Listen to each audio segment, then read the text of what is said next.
आज की वीडियो में जो आप ये सब जो लोग देख रहे हैं, ये हमारे पास एक वॉशिंग मशीन की मोटर है। अब इसकी जो वाइंडिंग है किस तरीके से की जाती है, किस चीज़ की हमें जानकारी होनी चाहिए, क्या इसमें गेज डाला गया, सारी चीज़ जानने वाले हैं आज की इस वीडियो में। लेकिन दोस्तों, उससे पहले रिक्वेस्टेड होगी, यदि आप इस चैनल पर नए हो, चैनल को सब्सक्राइब कीजिए, वीडियो को लाइक कीजिए और ज़्यादा से लोगों को शेयर कीजिए।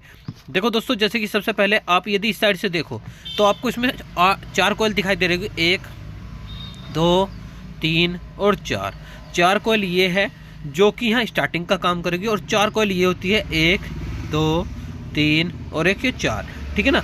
अगर आपको देखने में समस्या तो आप यहाँ देख सकते हैं। ठीक है ना। ये वाली कॉइल देखो, यहाँ से वायर दिख रहा है और यहाँ से वायर अलग दिख रहा है, यानी कि यो अलग कॉइल है, यो अलग कॉइल है। इसके बीच में जो पेपर लगाया जाता है दोस्तों, इसका काम होता है कि ये वाली कॉइल का जो वायर है इस वाले वायर से टच ना हो।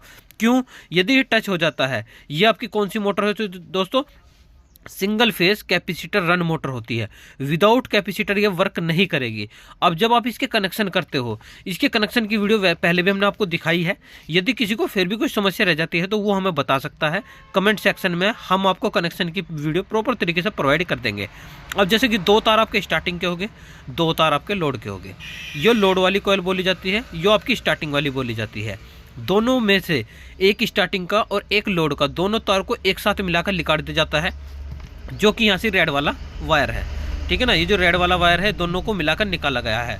उसके बाद एक स्टार्टिंग और एक लोड, एक स्टार्टिंग एक लोड, दोनों को मिलाकर अलग अलग एक सिंगल वायर बचा। 4 वायर थे, उस 4 वायर में से 2 वायर को आपने एक जगह जोड़ा जो कि लाल बना, बाकी ये 2 वायर बचे।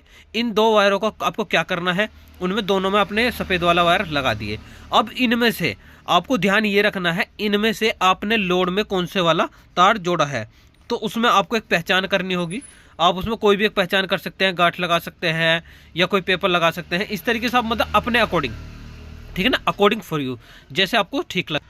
तो लोड वाले तार पे आप एक निशानी बांध लोगे, जिससे कि आपके जो सीधे चक्कर है हमेशा लोड वाली मोटर पर आए। यदि ये ध्यान रखना, ये आपकी स्पिन मोटर है, ना कि वॉश मोटर।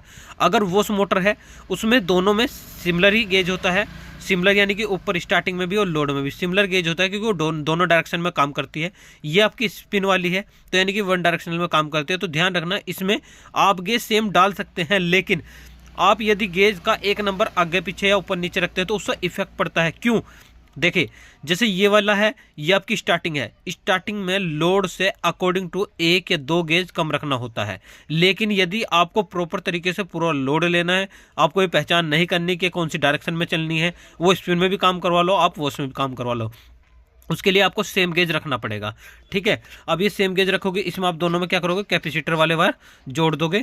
ये आपका मेन वायर हो जाता है। जैसे बिजली का मेन वायर आपने यहाँ दिया और कैपेसिटर के दोनों वायरों को यहाँ से इसमें जोड़ देते हैं, और जिस डायरेक्शन में भी आपको चलानी है, तो मेन वायर तो मेन सप्लाई का रेड पर रहा, और एक इस पर या इस पर, दोनों में से एक पर जोड़ दोगे। तो इससे पता लगे। इसकी जो कंप्लीट जानकारी थी आज के लिए इतनी थी। अब हाँ, एक चीज़ रह गई, जो गेज, जो दोस्तों गेज होता है, गेज डिपेंड करता है इस डाया पर। जो इसका जो डाया होता है, इसके अकॉर्डिंग डिपेंड करता है कि गेज क्या होगा। जैसे कि मान के इसमें मान के चलो आप 26 27 28 29 30, ठीक है ना, ये गेज इसमें डाले जाते हैं। वो डिपेंड करता है।